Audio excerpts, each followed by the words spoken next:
একবার মায়ান নবী মুহাম্মদ রসুল্লাহ সাল্লাল্লাহু আলাইহি ওয়াসাল্লাম জঙ্গলের পাশ দিয়ে হেঁটে যাচ্ছিলেন। তখন তিনি দেখতে পেলেন এক ইহুদি একটি হরিণকে বেঁধে রেখেছে। হরিণটি নবী সাল্লাল্লাহু আলাইহি ওয়াসাল্লামকে দেখার সাথে সাথে বলে উঠল, ইয়া রসুলাল্লাহ, ইয়া হাবিবাল্লাহ, আজ সকালে আমি আমার বাচ্চাদেরকে বাসায় রেখে খাবার অন্বেষণের জন্য বের হয়েছিলাম।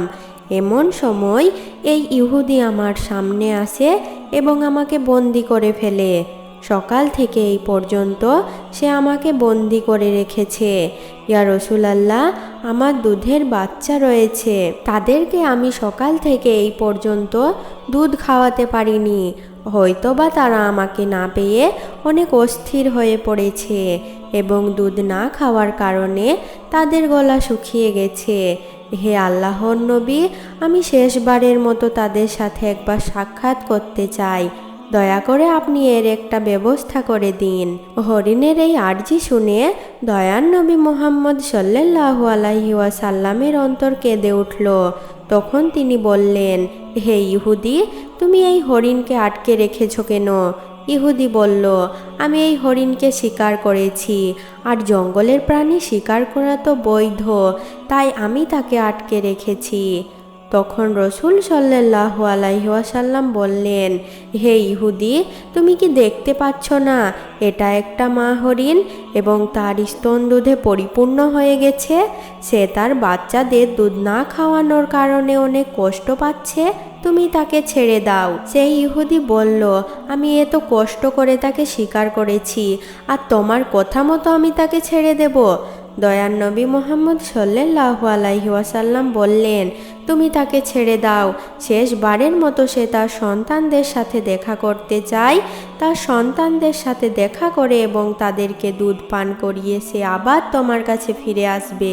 রসুল সাল্লাল্লাহু আলাইহি ওয়াসাল্লামের এই কথা শুনে ইহুদি বলল, বনের হরিণ কি তোমার বাপের সম্পদ যে তাকে একবার ছেড়ে দিলে সে আবার ফিরে আসবে? শিকার করা প্রাণী আজ পর্যন্ত ফিরে এসেছে, এর কি কোনো নজিরা আছে? রসুল সাল্লাল্লাহু আলাইহি ওয়াসাল্লাম যখন দেখলেন ইহুদি কোনোভাবেই হরিণটিকে ছেড়ে দেওয়ার জন্য রাজি হচ্ছে না, তখন তিনি তাকে বললেন, হে ইহুদি, তুমি হরিণটিকে ছেড়ে দাও, তার বিনিময়ে তুমি আমাকে বেঁধে রাখো। হরিণ যদি না আসে তাহলে তুমি আমাকে সারা জীবন বেঁধে রাখবে। ইহুদি বলল, তাহলে সেই কথাই রইল, আমি হরিণটিকে ছেড়ে দিচ্ছি, বিনিময়ে তোমাকে বেঁধে রাখছি। হরিণটি যদি ফিরে না আসে তাহলে তোমাকে আমি সারা জীবন মুক্তি দান করব না। অতঃপর সেই ইহুদি হরিণটিকে ছেড়ে দিল এবং সাল্লাল্লাহু আলাইহি ওয়াসাল্লামকে বেঁধে রাখল। ছাড়া পেয়ে বনের হরিণ তাড়াহুড়ো করে বনের মধ্যে হারিয়ে গেল। তখন ইহুদি মনে মনে ভাবতে লাগলো, সে আর কোনোদিনও ফিরে আসবে না, আর এই লোকটাকে আমি সারা জীবন বেঁধে রাখবো। এর চেয়ে বোকা মানুষ এই পৃথিবীতে আর কেউ হই নাকি? একটা বনের হরিণের জন্য নিজের জীবনকে সে বিপদে ফেলল। বনের হরিণটি দৌড়াতে দৌড়াতে তার সন্তানদের কাছে এসে পৌঁছালো। তখন তার সন্তানেরা তাকে জিজ্ঞাসা করলো, আম্মা জান, আজ সকাল থেকে আপনি কোথায় ছিলেন? আমরা আপনার জন্য অপেক্ষা করতে করতে ক্লান্ত হয়ে পড়েছি। আমরা আপনার দুধ পান না করতে পেরে আমাদের গলা শুকিয়ে গেছে। তখন হরিণটি তার সন্তানদেরকে বলল, হে আমার সন্তানেরা, তোমরা জীবনে শেষবারের মতো আমার সাথে দেখা করে নাও এবং আমার দুধ পান করে নাও, আর কখনো হয়তো আমার সাথে তোমাদের দেখা নাও হতে পারে। তখন হরিণের সন্তানেরা বলল, আম্মা জান, কেন আপনি এমন কথা বলছেন? কেন জীবনে আর আপনার সাথে আমাদের দেখা হবে না? হরিণটি তাদেরকে বলল, হে বৎসরা, তোমরা তাড়াতাড়ি করে আমার দুধ পান করো। আজ সকালে যখন আমি খাবার অন্বেষণের জন্য বের হয়েছিলাম তখন এক ইহুদি আমাকে বন্দি করে ফেলেছিল। অতঃপর মায়ার নবী মুহাম্মদ রাসূলুল্লাহ সাল্লাল্লাহু আলাইহি ওয়াসাল্লাম সে পথ দিয়ে যাচ্ছিলেন। আমি তাকে তোমাদের কথা খুলে বললাম এবং তাকে আরও বললাম, ইয়া রাসূলুল্লাহ, আমার সন্তানেরা দুধ না খেয়ে পিপাসার্থ অবস্থায় আমার পথ পানে চেয়ে রয়েছে, আপনি আমাকে তাদের কাছে যাওয়ার ব্যবস্থা করে দিন। তখন মায়ার নবী সাল্লাল্লাহু আলাইহি ওয়াসাল্লাম তিনি নিজেকেই ওই ইহুদির কাছে জিম্মাদার রেখে আমাকে তোমাদের কাছে শেষবারের মতো দেখা করার জন্য পাঠিয়ে দিয়েছেন। ও আমার সন্তানেরা, নিষ্ঠুর ইহুদি আমার মায়ার নবীকে বেঁধে রেখেছে, তাই তোমরা তাড়াতাড়ি আমার দুধ পান করো। আমাকে আবার ইহুদির কাছে ফিরে যেতে হবে, আমি আমার নবীকে কষ্ট দিতে পারবো না। যখন হরিণের সন্তানেরা শুনল তাদের মা মায়ার নবীকে বাঁধিয়ে রেখে তাদের সাথে শেষবারের মতো দেখা করার জন্য এবং তাদেরকে দুধ পান করানোর জন্য এসেছে, তখন হরিণের সন্তানেরা বলল, ও আম্মা জান, আপনি কি করে ভাবলেন? মায়ার নবী ইহুদির হাতে বন্দী রয়েছে, আর মায়ার নবীকে এই অবস্থায় রেখে আমরা আপনার দুধ পান করব? আপনি চলুন, আমরা আপনার সাথে যাব। দয়ার নবী মুহাম্মদ রাসূলুল্লাহ সাল্লাল্লাহু আলাইহি ওয়াসাল্লামের কোনো কষ্ট আমরা সহ্য করতে পারবো না। অতঃপর হরিণ ও তার সন্তানেরা মায়ার নবী সাল্লাল্লাহু আলাইহি ওয়াসাল্লামের মায়ায় তার কাছে যাওয়ার জন্য রওনা করলো। ওদিকে হরিণের আসতে কিছুটা দেরি হওয়ায় সেই ইহুদি মুহাম্মদ সাল্লাল্লাহু আলাইহি ওয়াসাল্লামকে বলল, হে মুহাম্মদ, তোমার মতো বোকা মানুষ আমি আর এই পৃথিবীতে দেখিনি। বনে শিকার করা হরিণ, তাকে ছেড়ে দিলে সে কি আর কোনোদিনও ফিরে আসে? আর একটা বনের হরিণের জন্য তুমি নিজেকে আমার কাছে বন্ধক রেখেছ।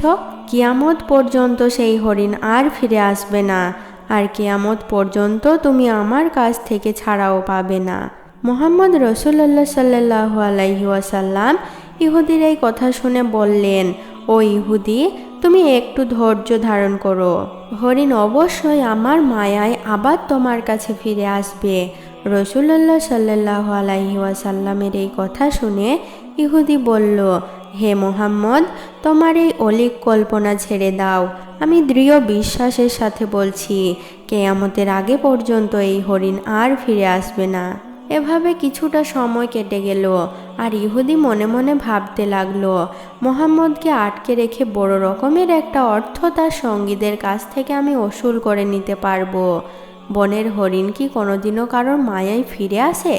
এই লোকটা একটা বেকুবি ছাড়া আর কিছুই নয়। এভাবে কিছুটা সময় অতিবাহিত হওয়ার পরে ইহুদি দেখতে পেল বনের হরিণ শুধু নয়, বনের হরিণের সাথে তার সন্তানেরাও ফিরে এসেছে। এই দৃশ্য দেখে ইহুদি অত্যন্ত অবাক হয়ে গেল। তখন মুহাম্মদ সাল্লাল্লাহু আলাইহি ওয়াসাল্লাম জিজ্ঞাসা করলেন, তুমি তোমার সন্তানদেরকে কেন নিয়ে এসেছো? কথা তো ছিল শুধু তুমি একাই ফিরে আসবে।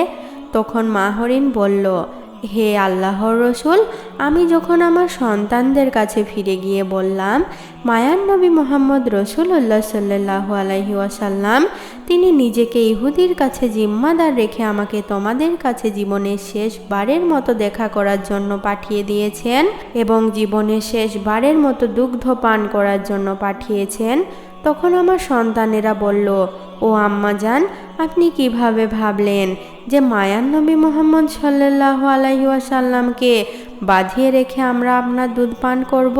ইয়া রাসূলুল্লাহ, তখন আমার সন্তানেরাও আমার সাথে রওনা করে চলে এসেছে। হে আল্লাহর নবী, আপনার সাথে এই বেয়াদবি করার জন্য আপনি আমাদেরকে ক্ষমা করে দিন। এতক্ষণ পর্যন্ত আমরা আপনাকে অনেক কষ্ট দিয়েছি। অতঃপর মুহাম্মদ সাল্লাল্লাহু আলাইহি ওয়াসাল্লাম ইহুদিকে লক্ষ্য করে বললেন, ও ইহুদি, এই নাও তোমার শিকার করা হরিণটি ফিরে এসেছে। শুধুমাত্র সেই ফিরে আসেনি, তার সকল সন্তানগুলোও তোমার কাছে চলে এসেছে। এখন তুমি তাদেরকে তোমার কাজে ব্যবহার করতে পারো। আর তুমি একথা মনে রেখো, আমি সত্য নবী। আমি শুধু মানুষের নবী নই, আমি বন জঙ্গল পশু পাখি এবং সমগ্র জাহানের নবী। এই বলে মুহাম্মদ রাসূলুল্লাহ সাল্লাল্লাহু আলাইহি ওয়াসাল্লাম চলে যেতে লাগলেন। তখন ইহুদি পিছন থেকে ডাক দিয়ে বললেন, ইয়া রাসূলুল্লাহ, বনের হরিণ যার মায়ায় ফিরে আসে আমি বুঝতে পেরেছি তিনি আল্লাহর নবী ছাড়া আর কেউ নন। হে আল্লাহর রসুল, আমাকে আপনি আপনার হাতে হাত রেখে কালিমা পড়ে মুসলমান বানিয়ে দিন। আর এই হরিণের আমার দরকার নেই, আপনি আমাকে আপনার চরণ তলে রেখে আপনার গোলামি করার সুযোগ দিন। অতঃপর মুহাম্মদ সাল্লাল্লাহু আলাইহি ওয়াসাল্লামের হাতে হাত রেখে সেই ইহুদি মুসলমান হয়ে গেল। অতঃপর ইহুদি হরিণটিকে মুক্ত করে দিল আর বনের হরিণ মায়ার নবী মুহাম্মদ রাসূলুল্লাহ সাল্লাল্লাহু আলাইহি ওয়াসাল্লামকে সালাম করে তার সন্তানদেরকে নিয়ে চলে যেতে লাগলো। একবার রাসূল আকরাম সাল্লাল্লাহু আলাইহি ওয়াসাল্লাম যুদ্ধ থেকে ফেরার সময় একটি গাছের ছায়ায় শুয়ে বিশ্রাম নিচ্ছিলেন, আর তার তরবারিটি তিনি পাশে রেখে দিয়েছিলেন।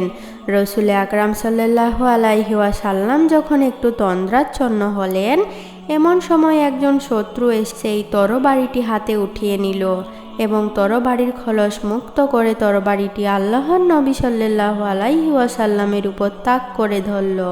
এরপর আল্লাহর নবী শত্রু বলল, হে মুহাম্মদ, বলো এখন আমার হাত থেকে তোমাকে কে রক্ষা করবে? তখন আল্লাহর নবী সাল্লাল্লাহু আলাইহি ওয়াসাল্লাম নির্ভয়ে এবং প্রশান্ত মনে বললেন, আমার আল্লাহই আমাকে রক্ষা করবেন। আল্লাহর নবীর কথা শ্রবণ করার সাথে সাথে লোকটির শরীরে ও হাতে পায়ে কম্পন শুরু হয়ে গেল এবং কাঁপতে কাঁপতে তার হাত থেকে তরবারিটি পড়ে গেল। অতঃপর রাসূলুল্লাহ সাল্লাল্লাহু আলাইহি ওয়াসাল্লাম সেই তরবারিটি তার নিজের হাতে উঠিয়ে নিয়ে বললেন, এবার বলো তোমাকে আমার হাত থেকে কে রক্ষা করবে? তখন সেই লোকটি অত্যন্ত ভীত সন্ত্রস্ত হয়ে পড়ল এবং সে বলল, কোনো সম্মানিত লোক যদি প্রাণ ভিক্ষা দিতে চায় তাহলে তিনি আমাকে ক্ষমা করতে পারবেন। তার এই কথা শুনে আল্লাহর নবী সাল্লাল্লাহু আলাইহি ওয়াসাল্লাম তাকে বললেন, যাও, তোমাকে আমি মুক্ত করে দিলাম, তোমার কোনো ক্ষতি আমি করব না। রাসূলুল্লাহ সাল্লাল্লাহু আলাইহি ওয়াসাল্লামের এই উদারতা ও মহানতা দেখে সে লোকটা অবাক হয়ে গেল এবং সে তার সম্প্রদায়ের কাছে ফিরে গিয়ে বলল, আমি এমন একজন ব্যক্তির সাথে সাক্ষাৎ করে আসলাম যার মহানতা ও উদারতার কোনো তুলনা হয় না। হে আমার সম্প্রদায়, তোমরা জেনে রাখো, আজ থেকে আমি তোমাদের সঙ্গ ত্যাগ করে সেই লোকটির সঙ্গে থেকে প্রাণ উৎসর্গ করব। সেই লোকটি পুনরায় নবী আকরাম সাল্লাল্লাহু আলাইহি ওয়াসাল্লামের কাছে ফিরে এসে আরজ করল, হে আল্লাহর নবী, আপনি আমাকে মুসলমান করে নিন এবং আপনার চরণতলে খেদমত যোগদান করুন। তখন আল্লাহর নবী সাল্লাল্লাহু আলাইহি ওয়াসাল্লাম তাকে কালিমা পড়িয়ে মুসলমান বানিয়ে দিলেন। বন্ধুরা, এই ঘটনাটা আপনাদের কেমন লেগেছে তা কমেন্ট করে জানিয়ে দিন। আর এইরকম ইসলামিক ভিডিও পেতে আমাদের চ্যানেলটিকে সাবস্ক্রাইব করুন।